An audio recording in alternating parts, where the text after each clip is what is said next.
I take a real strong stand for Naruto because it's all about commitment. He has this vision for peace. It takes a special kind of madness to believe in something and go for it, something that you can't even see. You gotta be a special kind of crazy to keep going for something that you can't even see. It hasn't even happened yet, but you're like, no, it's gonna happen. And you will it into action, you will it into creation. Look at Pain was fucking up the village. He was killing everyone. Didn't give a shit. Didn't look like he was going to be able to beat him, did it? He beat him and still created a way of creating some kind of peace. Naruto is the living embodiment of commitment, and being your word. That's his like ninja way. Is like, I am my word. If I say something's going to happen, it's going to happen. And his whole thing is like, he wants to be the greatest ninja in his village. He wants to be the Hokage, as they call it. He will do anything. He's just like, it's unfathomable to me. There is no other option. First, what's the other word that people use for first? Inaugural episode. What we're committing to is being the greatest podcast ever. Yep. These are going to be some of the best podcast recordings we've ever done. And between us, we've probably done about 500 podcast episodes. Yeah, again. Well, no, well over 500 actually. Yeah. I've done over 300. You've done over 300. We definitely ain't our first rodeo, is it? It's not. And what we're going to do on this episode, we're going to be talking about how anime and comic books saved our lives. Anime, comic books, TV shows, video games, manga. Yeah, I tried to sum it up, but yeah, that's pretty much it.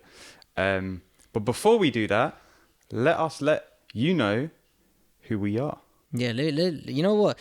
We're not gonna butcher these intros with people try and explain like. Yeah, I mean, okay, not people. I've tried to explain who I am in the past by trying to sound clever, trying to sound cool. I'm just gonna express to you who I'm being in the world right now. I've been coaching since 2016. I've coached hundreds of people in that time. Started off coaching people on their mental health and coached 100 people for free in my first year of being a coach. And it really changed the trajectory of my life. I could never hold down a job for more than 3 months. And I had a real hard time with my mental health for years, like 2 decades. And out of the other side of this hard time, I worked on myself a lot. I still continue investing a lot in my own personal growth. And I have come out the other side thriving. I'm creating extraordinary, epic experiences for people on a daily basis. And I'm creating at such an incredible caliber. I can't even believe it sometimes. The wording I use is, I'm being used as an instrument for transformation by the divine.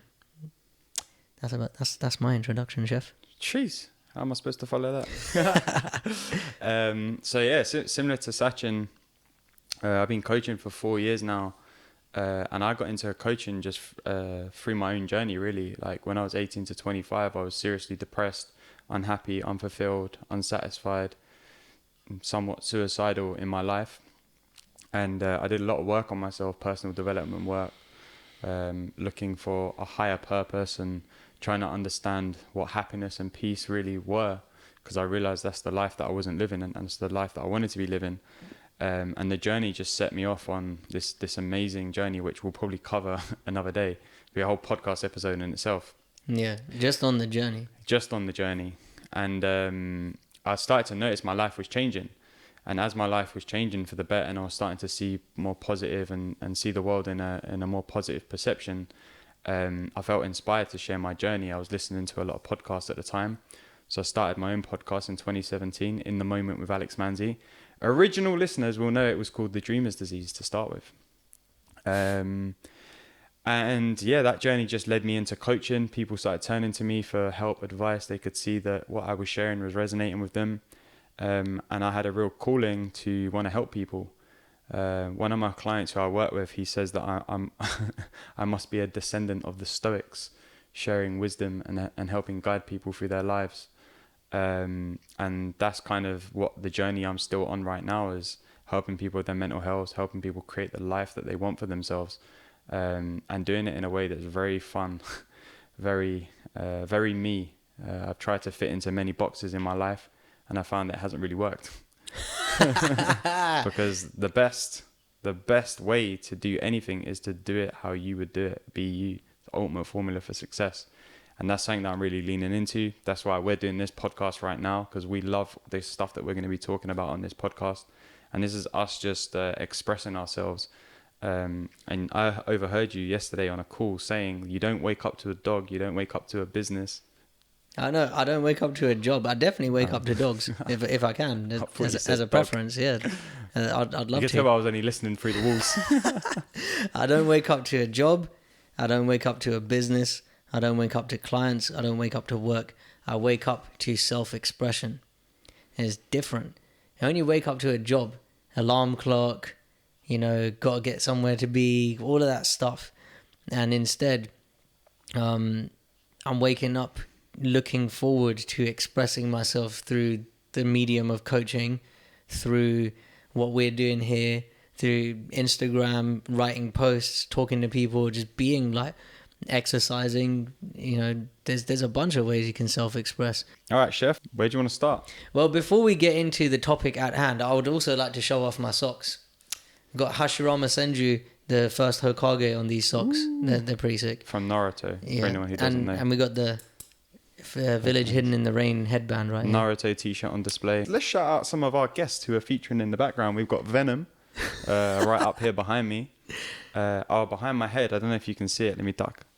We've got Ryu and Ken mid-battle. This is I bought this at Comic-Con. We went to Comic-Con recently. Over there in the far corner, over Sachin's shoulder, we've got Man-like. Kintaro from Mortal Kombat. One of the hardest... I can't even say it without getting frustrated. One of the hardest video game boss battles ever. Did you ever play it? Against him? I did. Not against him, but I did used to play Mortal Kombat with my old next door neighbour at my mum and dad's. I think we used to play it on the Mega Drive. Oh yeah, Sega Mega Drive. There was this in Mortal Kombat 4. You fight Goro before you fight Shinnok at the end. It's like the most cheap, irritating boss battle ever. So irritating. Anyway, before we get into all the comic books and the anime and all that, let's talk about what's been going on in our weeks previously. So leading up to this point, what's been going on? Let me ask you this: what's your highlights? Let's pick 3 highlights from this year so far. From this year? Oh wow, jeez. Yeah, I know. Yeah, that's a stretch. That's a hard task. I could have given you 3 highlights just from the last 3 weeks. Wow. From this year, I can't even think. So this year, let's roll it back to June. I hosted my first coaching retreat. That was a massive highlight for me because when I got into coaching, one of the things that I wanted to do was to host a space for people to come and explore, life, mental health, and create deep transformations for themselves. And this year, after COVID and everything, I always wanted to do it abroad. And this year I hosted my first coaching retreat out in France. So that's definitely highlight number 1. That's probably the highlight. That would be number 1, if I'm totally honest. Number 2 would be, I think some of the recent, I'm going to group 2 things together here. Some of the recent, transformation that's been happening for me. We both attended Ankush's, who's your coach, and my coach, but differently in a different capacity. Men's immersion retreat. Everything I'm saying is retreat based. This is weird. But just the work that we did there was just deeply transformational. It was really peeling back the layers of who we think we are, having a real deep look at who we really are, and then building and creating ourselves from the ashes of the old is the best way I can put it. And then the third one, I would probably say Comic-Con. I had a real good time at Comic-Con. So I've never been before, so it was something that was been on my list of stuff to do for a while. And just to go and we dressed up as the Akatsuki for the 2 days. It's where the headbands have come from. And it was just cool, seeing, on the subject of self-expression, just seeing everyone express themselves. There was grown men dressed as the Ghostbusters or stormtroopers, or there was that one guy dressed as Invincible. There was just a bunch of people just expressing themselves, and I was joking saying it was nerd heaven, because it was for us in a way. And you really see the passion that people were bringing there, from the people who were hosting the stalls, people who were giving the talks. you know, the people who were dressed up, the people who were just working behind some of the stalls. It wasn't even their stall. Like, they had so much passion for the stuff they did. Whether it was Pokemon, whether it was Naruto, whether it was, you know, some of the stuff I haven't even heard of, like whether it was, you know, Marvel, DC, Star Wars. Like, it was an amazing place to just see what it's like for people to express themselves. And like we were saying earlier, that's something that we want to wake up to every day, is that expression of ourselves, and not just have to wait for like one moment in a year to do it, but just being around so many, like thousands of people at the Excel Centre in London who are just like in that space, just fully expressing themselves. It was a really nice place to be. How about yourself? I hate myself for saying only 3 now. Yeah. Yeah, I got plenty. And the year. I wasn't expecting that. Definitely the 3-day intensive that I hosted last week. Is my first 3-day intensive. The Lamron intensive. Lamron is the word normal flipped backwards. I said to everyone, this is going to be the best thing I've ever done, and I'm bringing heat to this game, man. It's going to be next level, and it was so impactful. Yeah, I had such a good time doing it too. My dad even attended, and he paid to attend. Yeah, no family discounts. Otherwise, he wouldn't got anything out of it. That was a real achievement in itself. Sold out in 3 weeks, which is pretty crazy. I hosted my first retreat this year, which was really fun. I wish I'd had more time though. 4 days wasn't really enough. But the next one's going to be 7 days. How about that? Talk about doubling down. Yeah. Yeah. So those are definitely 2. And then I'd say the other one is I booked my first session with the Ultimate Coach, which we'll probably talk about when I get back from Arizona. Yeah. This guy is almost 70 years old, and he's been coaching for over 35 years or 30 years or something, and he's referred to as the Ultimate Coach. It's $10,000 for one session, $200,000 for a year, and there's no Zoom, there's no WhatsApp. You have to go to his office in person to do the sessions. So that's a quick top 3. I'm sure God of War will be in my top 5 at some point. Yeah, you haven't stopped talking about that one. Amazing. All right, what's been going on in the last 2 weeks for you? So you know, like things that you've learned, let's say. Oh man, again, I don't know where to start. Like, it's so funny because there's been so much. Like, so basically, in the last 2 to 3 weeks, is like Sachin had his 3-day intensive. We both attended the men's immersion retreat. Like 2 weeks before that. So we've had like a lot of learning and like deep, you know, transformational work going on. And I think the main thing that I would say for me is like, I really feel like I got to look at the greatness within myself for myself. Because usually, like, when I'm having conversations with people, when I'm working with people, it's very easy to see like the greatness in them and like speak to that greatness and call it out of someone. But it's very hard to do that for yourself in ways. You know what I mean? It's very hard to see it, and you can get a glimpse of it, you can feel it.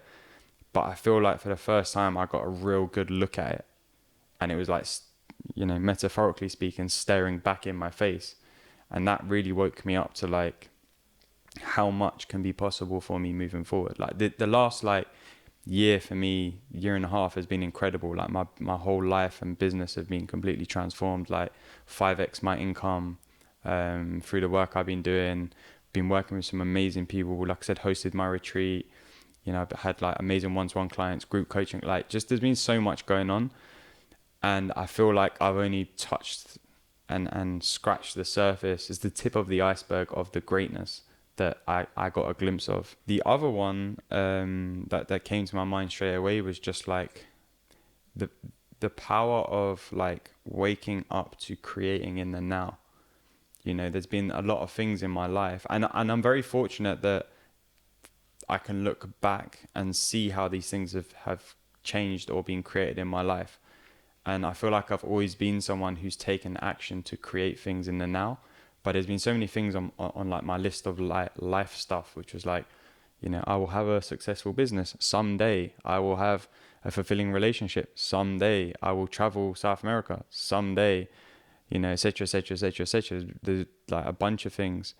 And when I really look back at some of the stuff that's changed for me over the years, like with my business, with my relationship, got to travel South America a couple years ago for a couple months. Like, it's because I've taken the action to do it. And I think when you just see these things as like being a someday, it's like someday never comes, you know. Someday is like the, oh yeah, tomorrow, oh yeah, tomorrow, oh yeah, it never comes. It always just remains a someday. And when you see that in the timeless dimension of now, as our mentor Keith would say, the timeless dimension of now, we only ever live in a continuous unfolding of now after now after now after now after now. So if you're not creating and being in action towards the things that you want to create as your reality, then they're always going to be left to someday, because the magic happens in this moment, in now. Like, how are you showing up to work towards, or to take the steps, or to take the action towards the thing that you want? If you're not, it's always going to be someday. Same with health. Had the same thing with my health for many years. Oh yeah, someday I'll be like fit and healthy and strong and what have you. And someday never comes unless you're taking action towards it. So I think that's the other one that's really like, it's kind of slapped me in the face in two ways. Like, it gave me a forward slap, like as like, this is open-handed. This is a reminder, like, that there's still things that you might see as someday, like, so start creating them now. And then it gave me the backhand on the way back through of like, but look back on your life and see how you have already created things by being in action. So it was like a both cheeks were hurting. Wow, nice. Yeah, that's cool. I think someday is definitely one, but the big one that I've been dropping on people and has really been landing with me is, yeah, it's gonna sound obvious to us, but who are you being? And yesterday you saw me, I created, so within the space of an hour, two of the last places for my retreat were filled. And it was nothing other than who I've been being for those people. And one of them, I asked him, did you get a lot out of the intensive? Yes, I did. Tell me what happened. He told me what happened. I was like, okay. And he was skeptical about this life coaching stuff. Very skeptical. And as he should be, man. Like, there's a lot of stuff out there. And not everyone rolls like us. Not everyone's committed to being a world-class professional in this business, in this arena that we call life coaching. But we are. So anyway, he came to my intensive, he had a massive breakthrough, lots of insights, lots of things changed for him, and his wife has received him totally differently. So I said to him, I got one more space, would you like to take it? And he said, I'm definitely interested. Can you tell me a bit more about it? I said, no. Oh, what can I tell you about it? He goes, what's the curriculum? I said, you're the curriculum. He goes, okay. I said, look, man, do you trust me? He said, yeah. I said, all right, just come. It'll be amazing. He goes, all right, I'm in. I mean, that really is still landing for me, man. Like, you said you can't, you or Rajani said you can't receive your own being. I'm getting high off my own being, man. It's like I've sniffed a long line of it, and I'm like, what the fuck is this? Like, I've achieved things that I've always wanted to achieve this year. This has been the best year in business financially and in terms of who I'm working with. It's been a great year. Like, I wanted to tell the story about how me and you met and how we ended up living together and stuff. That's pretty cool. I've signed up to do my first kickboxing fight with having very little previous experience. Like, the last couple of weeks has really showed me, like, who I'm being is fucking extraordinary, and that's why these things are happening. I used to think it was like like, some people are lucky, or like, what's all the things I have to do? It was all about doing. And now it's just like, who am I being while I'm doing these things? And also the big one that landed for me was, I'm in the stands, not on the court. I'm spectating when it comes to meeting women, or I have been for a long time. I've been labeling, I've been judging, I've been like, oh, this person's not right for me because of this, and without even giving anyone a chance. And I recently saw it. I'm actually meeting women as they are, rather than my ideas about them. And it's what girls that I've met who I would be super interested in the past, I'm not interested in at all. And that is a revelation for me. But that's when you know a shift's occurring. Yeah, That's like when I was telling a bit about my stories, I started to notice that maybe not with girls, but like things that used to like get on my nerves or like make me feel low or keep me, frustrated or something, they weren't doing that as much. And that's when I noticed that there was a shift occurring for me. And I was just letting that play out. And yeah, man, it's not a bad place to be.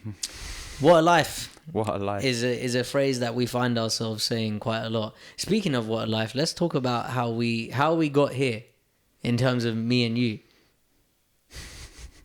Do you like telling? I think you have a really good rendition of this story, because I know what I was doing in behind the scenes, but you were like, "What the fuck? Who's this guy?" Yeah. So I think it was like this. I tried to look for the original email the other day. So I think it was the start of 2018. I'd been doing my podcast for about 9 months, and I decided I wanted to do a live show. I think I might have already done a live show at some point. I can't remember if this was the first one or the second one. No, this was the first one. And I messaged my friend Megan, who's the co-founder of the Good Quote page on Instagram. They have like 20 million followers or more probably now. And she agreed to come and be my guest, and we'll do a live interview and we'll have an audience. So I found a cool little location in Shoreditch, East London. And it was like small, it was like 20 people. And had tickets up on sale for about 4 weeks. I can't even remember if they were free or like £5. I think it was free, if I remember rightly. It was a free event. I think so. And anyway, I think about 15 of the 20 tickets got taken, maybe a few more. I can't remember the details specifically, but a couple of days before the event, I closed the tickets. So I wanted it to like be like, oh, it's sold out, like, no more tickets available. Sorry, like if you can't come, you've come to the next one, kind of like create a bit of a like, oh wow, I missed out on the thing, it sold out. Anyway, so a day after that, I get an email, Sachin Sharma, and it's like, I'm thinking, who's this dude? Like, he's like, oh, so the subject was like something about your event, and he's like, hey man, like, really like the podcast and what you're doing. Like, I've seen you've got a live show coming up in a couple of days, and there's no more tickets available. Be really keen to come down. Is there anything I can, any way I can get there? Like, I can't get tickets, any way I can get in? And I was like, no, dude. I was like, it's sold out, innit? Like, I was thinking, I didn't even know who this guy was. Like, I didn't care. I was like, whatever. So I just emailed back like, hey man, like, yeah, like, appreciate the love. Unfortunately, there's no more tickets available. Like, hopefully you can make it down to the next one. Appreciate you wanting to support, etc., etc., etc.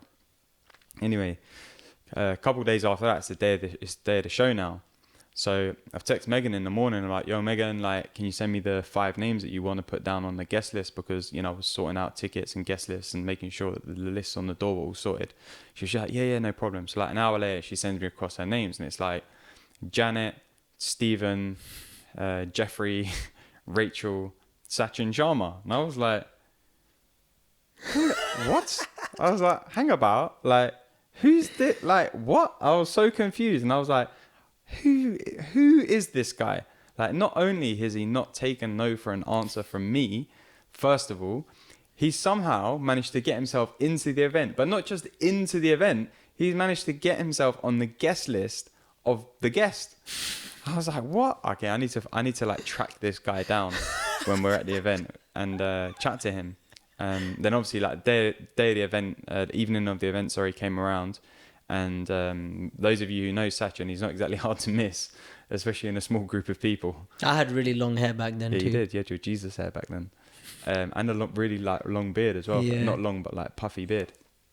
Anyway, so I just started chatting to him and like good vibes. And we just got on. We just started chatting. We didn't really hang out too much. We were chatting, and I think you invited me to come on your podcast as a guest. Then I invited you to come onto mine, and we did a couple other like podcast recordings together, and we'd have like the odd conversation about stuff. And you'd always like say to me like, oh man, why aren't you doing the coaching thing? Like, you be killing it. Like, you should be doing it, man. Look at what you're doing with the podcast. Like, you can help so many people with the coaching and stuff like that. And I was like, yeah, I don't know if I'm really feeling it. And you were just like, no, man, you should do it. You'd be sick. Like, proper backing me for it. And then come 2020, I wanted to take my coaching more seriously because I started to feel like, yeah, that's my calling. That's the thing that I want to do. And I started messaging Sachin a bit more, and we would like speak on the phone and stuff, and he'd like drop me some like little tips here, or share some stuff with me. And then one day we were just having a conversation, and you were like, dude, like I'm doing a coaching group. It starts like next week or something. Like I think it had already started actually. You're like, it's just started. He's like, just join it. It's going to be good for you. And I was like, okay, what's the details? And you were like, it's a year-long group, sessions every other week. It's whatever. It was cheap too. Yeah, it was like 1,500 quid or something for the year. He was like, just do it. It'd be really good for you. So I was like, all right, cool. So this was like my first time of like really committing to my business of like, okay, I'm going to invest in this thing and I'm going to take the coaching seriously. And yeah, like we did the year of the group. I really enjoyed what I was creating. I could see that there was something there. I think I like made my investment back like 10 times over, or just shy of 10 times over. And I really saw like there was something in this coaching thing for me, and I wanted to take it more seriously. And I remember I think it was even before the group finished, I said to Sachin, like, dude, like we need to do a year together, because I've seen like one-to-one, because I've seen what's happened in this year, and that was in a small group. Whereas like a new one-to-one, there'd be a lot more, obviously it'd be a lot more, there's a higher level of intensity that comes with it, but I could see that the work that we were doing was working. And then yeah, during that year that we worked together, which we finished 3 months ago or so, we just got on so well. And then at some point the conversation came up of like, yeah, I'm going to be looking for someone to come live with me for like 6 months. And we just I threw the idea out there. No, you stuck it on me when I was on mushrooms in fucking Greece. No, we'd already spoken to it. We'd spoken about it, but you stuck it on me, and I was sitting there like, maybe not the best time to be talking about this, but yeah, I'll consider it. And you're trying to show me pictures and stuff. When we were in France too, we're getting closer to the date, and I'm like, yeah, Alex, this sounds cool, yeah, but like, you sure you want to fucking live with me? Like, I can be quite a handful sometimes, especially blasting techno music at 4, 5, 6 in the morning. Yeah, ask the neighbour. Oh, funny. But yeah, that's how we ended up here. And we agreed we wanted to do this so that we create something spectacular during this time. So we've got 4 or 5 more months, or 4 more months living together so far. We might have more, who knows. And there's a lot that we want to talk about. There's a lot of things that we've coached people on, that we've learned, things that we experience, like going to restaurants and having epic conversations with people in there. There's so much happening in our lives, and I would love to have some sort of documentation of it. Yeah, for sure. And that's where like the idea of the podcast came about as well. It's like this is our way of documenting it. There's so much stuff that we speak about on a regular basis with people, be it, in a coaching setting or not, or, like going to places like Comic-Con, for example, like that we want to document it, but we also want to share it, because, week to week, there's stuff that we share or come across, which just, it gets lost in the ether. Yeah. And it's like, this is our way of documenting our journeys as they're happening, but also like sharing the stuff that really resonates with us, and talking about some of the stuff that really resonates with us. And also, like, okay, let's talk about Comic-Con, because it was sick. I went 5 years ago or something, and I was very like, when I met you, I was coming out of my phase of I don't talk to people, but back then I was very much in my phase of don't talk to me, and it was really interesting, like the difference now. Like back then I didn't dress up, I just went there, took some pictures and stuff, and I was like, yeah, this is cool, and then I went home. And this time when we went, whole different ballgame. We talked to a bunch of people, had some interesting conversations, talked to people about our podcasts, talked to people about their relationship with thinking, which was cool. But I think one thing that I would like to address for any artists out there, or for anyone who's got an entrepreneurial venture, right? This is one thing that I'd love to do at the next Comic-Con, is to talk to artists about who they're being when it comes to their work. Because I met 3 artists who could have done commissions for me that I would have paid a couple £100 for each, and they just seemed like they weren't interested. And I'm like, okay, well, you're sitting here, you don't. I get it. Like you're an artist. You might not be used to facing people and stuff. There's something in that about, are you excited about your work? So I took Felipe, who's a business partner of mine, and Casper, who's a client of mine, to dinner one day. I took them both to dinner, and we sat down. We went to this Indian restaurant down in Brick Lane. Oh yeah. And did Felipe tell you what happened? Yeah. So we sit down, and the restaurant, I don't know why, for some reason, they're just sitting everyone on one side of the restaurant. I didn't understand why. We sat down, and there was these two girls having dinner next to us, and we just got to talking, and one of them happened to be running an art exhibition that evening. She said, well, if you guys are looking for something to do after dinner, I'm hosting this thing. I said, I won't be coming because I'm hosting my 3-day intensive starting tomorrow. She's like, what's a 3-day intensive? I said, are you just asking, or do you really want to know? She was like, no, I really want to know. I said, all right, cool. The 3-day intensive is basically, I melt you down and I help you remold yourself back into whatever the hell you want. And she was like, and you can do that in 3 days. I said, sometimes I can do it in 20 minutes. You see, like, I'm taking a real strong stand for my work. The artists at Comic-Con were like, hey, I hope you buy my stuff without me really talking to you about it. Which is cool. I'm not here to judge. I'm just saying, like, bro, if you want to increase your sales, if you want to if you want to like create something epic and have people lining up to buy stuff from you, it's relationships. And that's one thing I want to talk about. Maybe we do a panel at Comic-Con, like business coaching for artists, business coaching for illustrators, business coaching for whatever the hell your thing is that you do. I think it'd be amazing. But yeah, the vibes were cool. I met some interesting people. I was actually really surprised about the cosplay. There was a lot of guys dressed up as girls who I've never seen. Like I don't even know the characters. Yeah. And there's a lot of characters I'd never seen before, which is quite cool. And I'll give top ratings to the people who wore very hot costumes, because it was those stormtroopers. Wow. I said it to you. I said one day I'd love to come as a stormtrooper if it had like air conditioning built into the then then that would be the condition. But geez, and I had a lot of fun dressing up too. Yeah, it was good fun. I've been finding plenty of excuses to wear this and the cloak. Yeah. All right. So on that note, then should we actually get to the subject at hand? Seeing as Mortal Kombat. Sorry, I couldn't resist. Seeing as we're 35 minutes into our introduction. Oh fucking hell! Really? All right. All right. So let's kick off with this, if you don't mind. Go on.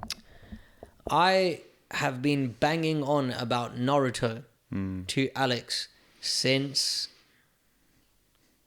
I want to say, July last year. Yeah, probably. And when did you start watching it? Sometime at the start of this year. I can't remember. Is that February, March time? February, March, yeah. Maybe, yeah, it was before April. Yeah. Because when we went to Greece, you just started watching it when we got to Greece, right? Or did you start watching it then? Because that was April. I can't remember, man. All right. I can't remember. So I kept saying to Alex, please watch it, please watch it, please watch it, please watch it. It's 1,000 episodes with the minus some of the filler. If you watch just the canon, it's like 750 episodes roughly altogether. 20 minutes each. It's a good 15,000 minutes of television. I said to Alex one day, if I was on my deathbed, right? I'm dying, yeah, like this time's running out, and you still got, like, you want to learn something, or you want to get something from my being, whatever. Go and watch Naruto, take notes, and ask yourself, why the hell did he ask me to watch this? And I took such a strong stand for it that he ended up watching it. Yeah, but I don't think I'm even halfway through. Yeah, you're not. I got to episode 200 of Shippuden, so that's about 400 episodes in. Yeah. Well, something like 320. that. Something roughly. like that. Yeah. Yeah, sick. So, what are you getting from it so far? Naruto. Oh man. What I get. I'm just going to talk about Naruto, the character, because I think there's so much more that can be dived into. But Naruto himself, this young man on the front of Sachin's wonderfully displayed T-shirt, and owner of the headband. He's not Hidden Leaf. Sorry, he's Hidden Leaf. He's not Hidden Rain. The thing that I get from him, first of all, being great, having people see that in him, and other people wanting to rally behind him because they see it in him, the way he's showing up. The second thing is he is living commitment. He's living commitment. His commitment to himself, I want to be the greatest ninja in my village.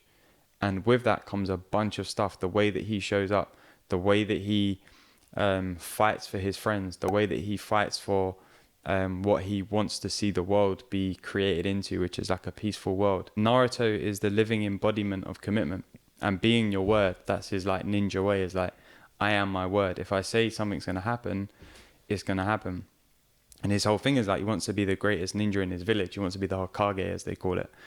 And he's like, he will do anything to make that happen. And not in like a negative way, like trying to, I don't know, be an idiot about it. But he's just like, it's unfathomable to me. There is no other option. This is how I'm going to live my life. I'm going to live my life in accordance to that. So that teaches us a lot, be it about health, relationships, business. It teaches us about what it means to be committed. He wakes up every day and that's just what he does. It's not like he has to, I have to try really hard today to, try and be the best ninja in the village and work towards what I'm doing. It's like, yeah, sometimes it's tough, but he still lives in that way. I think to come back to the first point is that people rally around him because of the way that he's being in the world. He's fun loving. He's a bit of a joker, but he's very serious about what he does. And people can see that he inspires them to want to keep on their own journeys and keep bettering themselves. And people will literally follow him into any scenario, even if it's some of the elders of the village, the likes of Kakashi and Yamato. Like if they can see like, oh, Naruto's going to do this, like they'll follow him. Yeah, they're going along to protect him, but it's also because they have so much belief in him. So it's like them saying to him, like, yeah, we believe in what you're about, so we're going to do what we can to help you with that. And it makes them, raise their own level. It's like there's that saying, it's the all boats rise. Like when the tide rises in, say, a river, it's not just one boat that goes up in the tide. All of the boats rise up in the tide, and that's kind of what Naruto is for the people around him. He's the tide. When he rises, everyone else rises up with him. I take a real strong stand for Naruto because it's all about commitment. He has this vision for peace. And I said to someone, I think it was yesterday in the clinic that I was hosting, I said, it takes a special kind of madness to believe in something and go for it, something that you can't even see. Like you got to be a special kind of crazy to keep going for something that you can't even see. It hasn't even happened yet, but you're like, no, it's going to happen. And you will it into action. You will it into creation. And I see that's with him. Look at Pain was fucking up the village. He was killing everyone. Didn't give a shit. Didn't look like he was going to be able to beat him, did it? He beat him and still created a way of creating some kind of peace. Yeah. And I think that there's such a massive lesson in that for all of us. Like when you're looking at situations that are hopeless, where do you draw hope from? And with Naruto, it's like being my word. That's it. I don't want to fucking complicate it more than that. How crazy is that? Sydney Banks goes, the only thing worth writing about is hope. Yeah. I'm going to take that shit to the fucking grave because that is just, I don't even have words for it. That's it. And that's it. That's the other thing, right? It's like Naruto's giving other people hope in the way that he's conducting himself, the way that he continues to grow, the way that he continues to fight for what he believes in. He's giving other people hope. And, to tie that into my own journey, it's like I had to see the hope for myself in like turning, my life around 180. And then like, when I was kind of sharing the story earlier, I said that I started to notice that my perspective on life was shifting to one that was more positive, but other people started seeing it in me as well. People would tell me, oh, Mal, you're always so calm. Oh, you're always so positive. And I'd be sitting there thinking, me? You're calling me positive? Jeez, if only you knew. But it was like they were seeing something in me that I wasn't able to see for myself. And that was then giving other people hope for themselves. That's why people would start to come to me for like advice or like wisdom, especially in the workplace. When I used to work at Radio 1 Extra, like the interns would always like come to me for like some sort of advice or help people in the office would just, and I wasn't trying to be like that person, but it was just happening because people were identifying something in me that they could see could be possible for themselves. And that is the hope, you know? And it's really interesting because it is so powerful. Like, you give people hope. You show people that there's hope in the world. You write a story about hope. People relate to it. Because if there's anything that people, I guess in some way want in the world, I know I'm going to speak from my own perspective. I don't want to speak from anyone else's, to be honest. But when I was in that place in my life, like, all I wanted was hope. That's it. Show me that it can be possible that I can live in a different way to how I'm living right now. Yeah, That's it.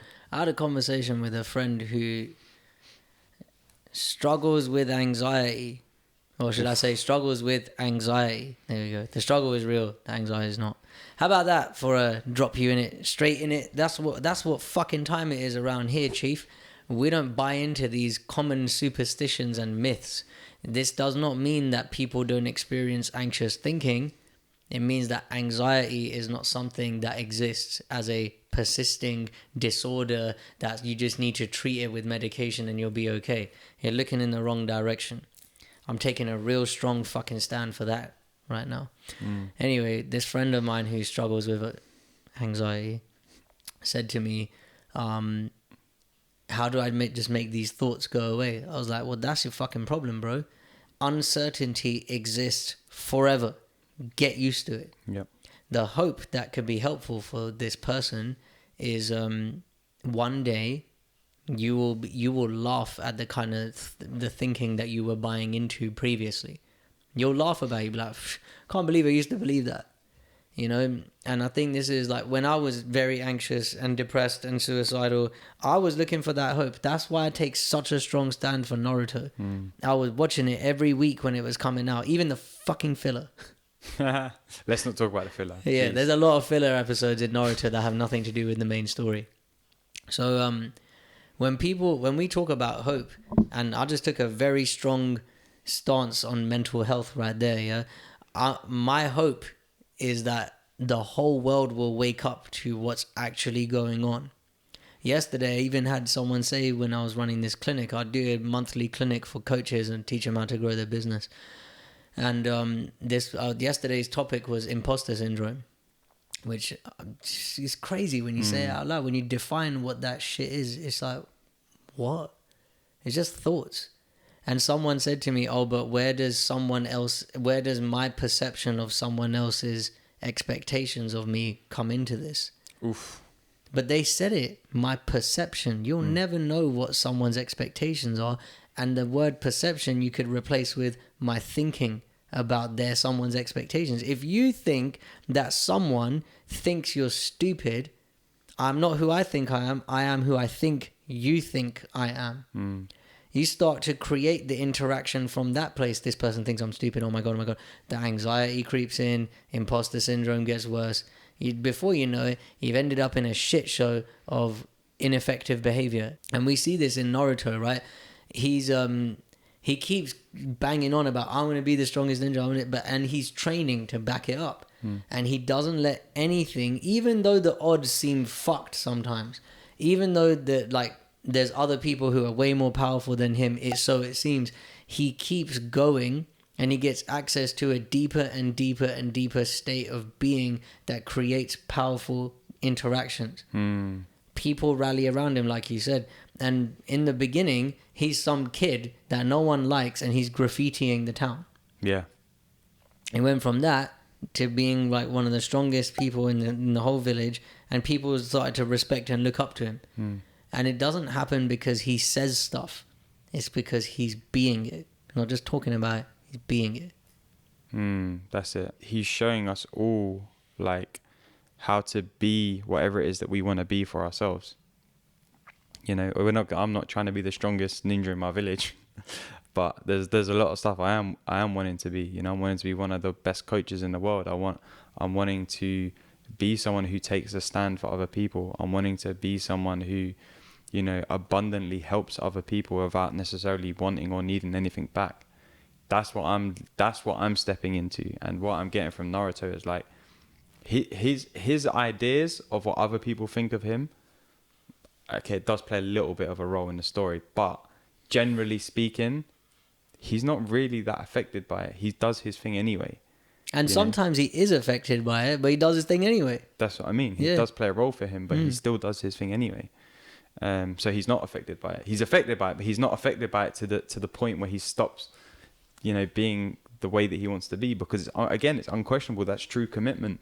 You know, when you're really committed to something, it gets done. There is no my feelings get in the way of it. Oh, I feel a bit unmotivated today, I'm not going to do this. Your actions supersede your feelings when you're committed to something.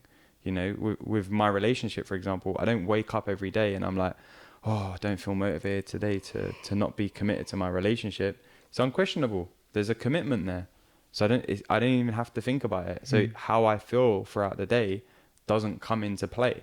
Oh, I don't feel like being committed today. No, there's a commitment. So I'm committed all the time. It's in that part where Naruto and Pain have that conversation. He's like, I really feel like killing you because of everyone you hurt, but I'm not going to because that goes against this thing that I've committed to creating. Who am I being if I'm talking about creating peace and I kill you? Yeah.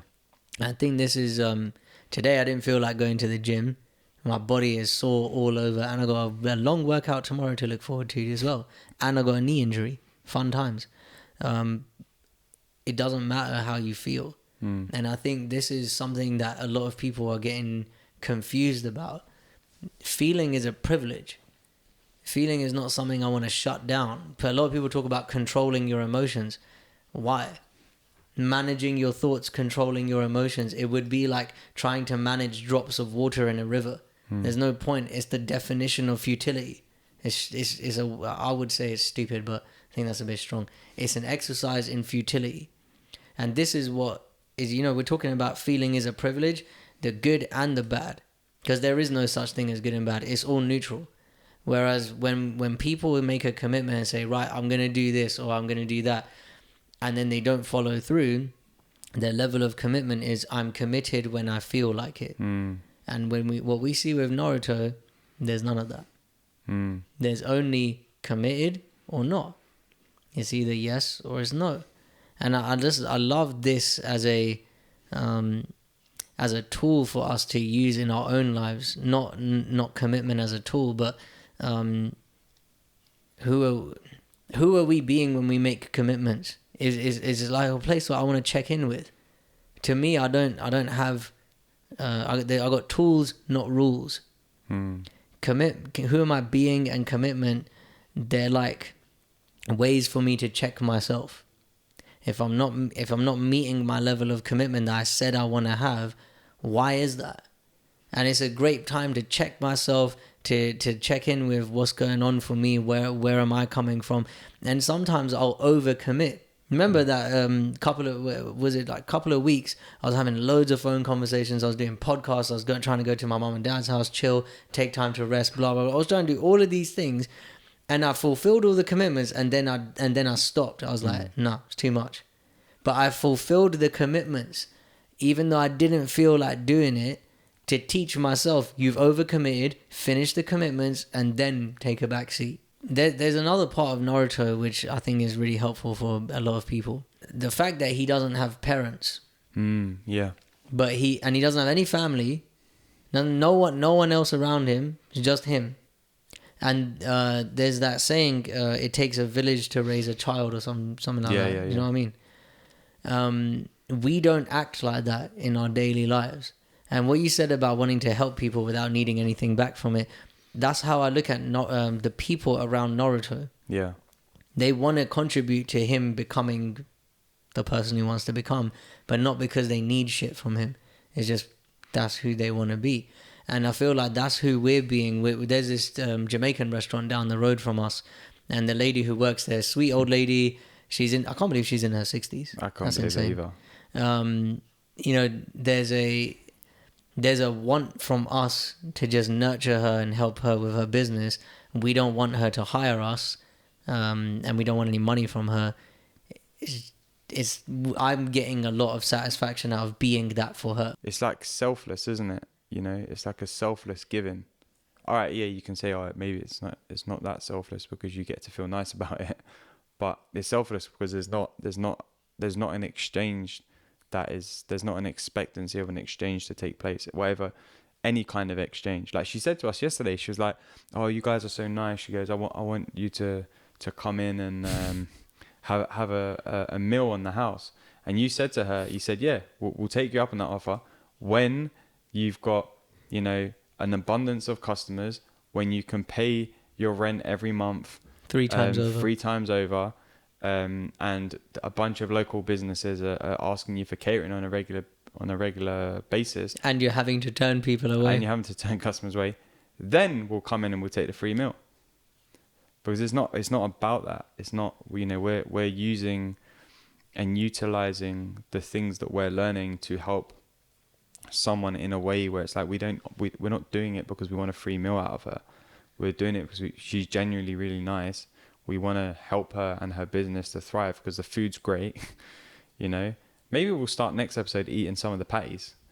Give her a shout out. Not a bad shout at all. Getting crumbs everywhere. I also feel like this is I've never said this out loud before. I feel like we're writing our own anime. We're doing that separately. We've both got stuff that we're working on, fictional works that we want to put into the world. But by who we're being, it's like I feel like there's a story being told about, hey, you know, there's these 2 coaches and they turned around this woman's business, and like then they go places and like extraordinary things happen to people because of who they are and who they're committed to being in the world.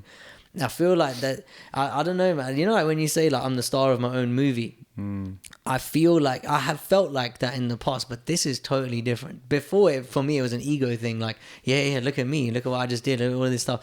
Now it's like, holy shit, like, look at this story that's unfolding. It feels like I'm in a movie. Yeah, for sure, man. We got time to touch on another topic? No, Invincible. Ooh, I wasn't thinking of that. Which one were you thinking? I was going to ask you about Mortal Kombat. Ah, mate, that's we need more time for that. Okay, we need more time. I need a lot more time for that. and you need to fucking watch it, the animated movies. I know you've watched some of the video game ones, but you need to watch them. Yeah, but it's an opportunity to educate me whilst educating the masses, why it's been so helpful. But we don't have to touch on it now. We can come back to it. I need more time for that, man, because I'm gonna spit bars. All right. I'm gonna have a long time. All right, then. So before we sign out, is there any other? We just watched Invincible. Yeah. That was extraordinary. That is great. The first episode's amazing. Oh, man. Okay, so when I watched the first episode of Invincible, I couldn't believe what had just happened. By the way, heavy spoilers for everything that we're going to be talking about. There was one part in the story where Mark gets his powers, and he says to his mom's like, come inside, and he goes, make me. And she's like, wow, do you really need that? Like, do you need that, whatever you're getting out of knowing that I can't make you come in the house because you've got superpowers? And that really spoke to me, man. Like, do I really need shit? Really? What, like, the feeling that he needed in that moment of, oh yeah, I know, like, it's an ego thing, right? It's like, oh yeah, I know you can't make me do this. See, this is how I had my head so far up my ass previously. It's probably still there, but I don't know how much. I used to have this thing like, I need to make money so I feel like I'm too good to have a job. And when she asked him that question, I just started evaluating a bunch of my decisions in my life. I was like, shit, do I really need that? No. Do I really need these feelings that I'm trying to acquire through stuff, through achievement, through, just mainly achievement, things that I consider achievement? And the answer is no. Because what happened when she asked him that question is there was a softening in Mark and their relationship got a bit deeper. And when she asked him that question, it was an invitation for him to check himself and be like, this isn't who I want to be. And that's, bro, that hasn't even got much to do with the story, really. But there's just little things like that peppered throughout the series that I found so profoundly touching. The fact that his mom doesn't have superpowers, his dad's this batshit crazy fucking lunatic who's got incredible powers, and also like brings up this the ideas that they've got about the human race. So like he's from Viltrum, he's from this other planet, and they're like, oh, you should join the Galactic Federation because Earth's fucked up and we need to sort it out and we can help these people. And he says to Mark, like, your mum's like a pet to me. Oh yeah. Oof. And it just it gave me a little nod in the direction of look how important we think we are. We're not. And you know what? There's another character in it. Atom Eve, she's like one of the superheroes in the show, and she's like, I've had enough of just fighting crime. Like, there's so much more I can do with my powers. Look, I can build stuff, I can create things. Like, you know, there's a bunch of stuff that I can do. I want to do more with what I've got. And she goes off on her own journey. I won't give away any more spoilers than that. But she it really spoke to me because it's like that's kind of like where I was coming from with my journey, and still am. Like, there's so much more that I can do with what I've got and what I'm learning, and I want to do it for the good of the world, the good of other people, the good of, you know, humanity. And that got me a bit emotional because it made me think, like, sometimes it's so easy to just stay comfortable in what we know and in what we're doing, yet there's so much more that could be available for us if we see the possibility in what we could do with the things that we're learning, the things that I'm learning, the things that, you know, are helping me, and the ways that they could be helping other people as well. And I love that in that story, because it's a real subtle thing, but it's such a powerful message to people. It's like, if you've got something and you know that there's something about it, like, don't just think about, oh, it only works in this scenario. It can work in so many other contexts if you're willing to broaden your perception and see the possibility and what you can do with that thing. I love this as a metaphor for to me, what you just said is an invitation. Atom Eve's story is an invitation. Do you want a regular, boring, bullshit life, or do you want something extraordinary? Just because everyone else is using their superpowers in some ways doesn't mean she has to. Just because everyone else in the world is using their time for job, marriage, children, dead, doesn't mean you have to. That job doesn't mean like jobs are bad. What I'm getting at is like the run of the mill hamster wheel rat race kind of shit. Doesn't have to be that way. So on that note, then, that's the end of episode 1. Make sure you come and join us. If you've liked some of this conversation, make sure you hit the subscribe button. Make sure you hit the like button. Leave us a comment down below with like what you're taking from this episode, because we don't just make these so that we can share stuff and talk to each other. We're not doing this so we're shouting into the void. We're posting this stuff to start a conversation. So make sure you leave us a comment, and you can find us both on Instagram as well. If you want to drop us a DM at I am Alex Manzi. Sachin's Insights. And yeah, we'll see you for the next one, Chef. Real quick, one bold invitation.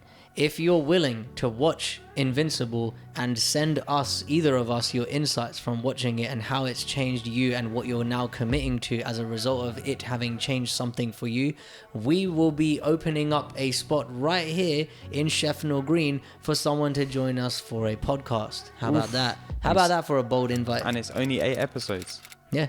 So less than 8 hours. Yeah, it is. They're like, are they 20 minutes? 30 minutes? No, they're like 45. 40 minutes. But yeah, anyway, we'll see you soon. That's an invitation for you. Peace. Peace.